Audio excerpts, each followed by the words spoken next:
حضرت رحمۃ اللہ علیہ وہ عظیم ہستی ہیں، وہ بابرکت ہستی ہیں کہ جنہوں نے ہمارے دلوں کی اصلاح کی، جنہوں نے ہمیں عشق رسول سکھایا، جنہوں نے ہمیں بتایا کہ زندگی جینی کیسی ہے، ہمارے دلوں کو بھی درست کیا، ہمارے دلوں میں عشق رسول کو کوٹ کوٹ کر بھر دیا۔ آپ رحمۃ اللہ علیہ سیدوں کا اتنا ادب کیا کرتے۔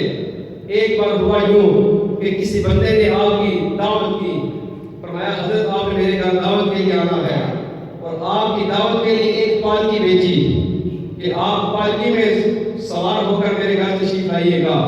جب پالکی والے گئے اعلیٰ حضرت کو لینے کے لیے، اعلیٰ حضرت رحمۃ اللہ علیہ پالکی پر سوار ہو گئے۔ اب جب پالکی چلنا شروع ہوئی، تھوڑا سا چلے تھے کہ اعلیٰ حضرت رحمۃ اللہ علیہ پریشان ہو گئے، دل مضطرب ہو گیا، دل میں کوئی پریشانی لاحق ہوئی۔ فرمایا پالکی کو نیچے اتارو۔ جب نیچے اتاری تو پوچھا کہ مجھے سچ بتانا، تمہیں رسول اللہ کا واسطہ، کیا تم چاروں میں سے کوئی سید ہے؟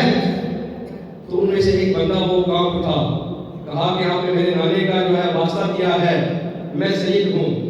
میں کیا ہوں؟ سید ہوں۔ تو آپ رحمۃ اللہ علیہ رونے لگے، اتنے روئے کہ اپنی پگڑی اتار کر ان کے قدموں میں رکھ دی، اپنا امامہ شریف اتار کر ان سید کے قدموں میں رکھ دیا، رونے لگے، زاروں کی طرح رونے لگے۔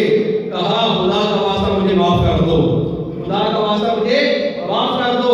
کل بروز قیامت اگر مجھ سے نبی پاک علیہ السلام نے پوچھ لیا کہ احمد رضا میرے بیٹے کے کندھے اس لیے تھے کہ تم پر سواری کرے، تو میں کیا جواب دوں گا؟ رو رو کر معافی مانگنے لگے، رو رو کر امامہ شریف کے قدموں میں رکھ دیا، رو رو کر معافی مانگنے لگے۔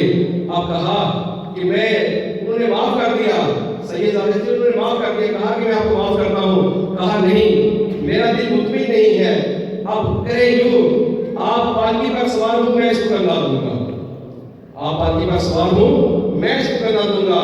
پھر اعلیٰ حضرت رحمۃ اللہ علیہ نے ان کو سید زادے کو پالکی پر سوار کیا، سوار کرنے کے بعد پھر خود جو ہے وہ پالکی کو کندھا دیا، کہا میرا دل مطمئن ہے۔ اتنا سید زادے کا عدد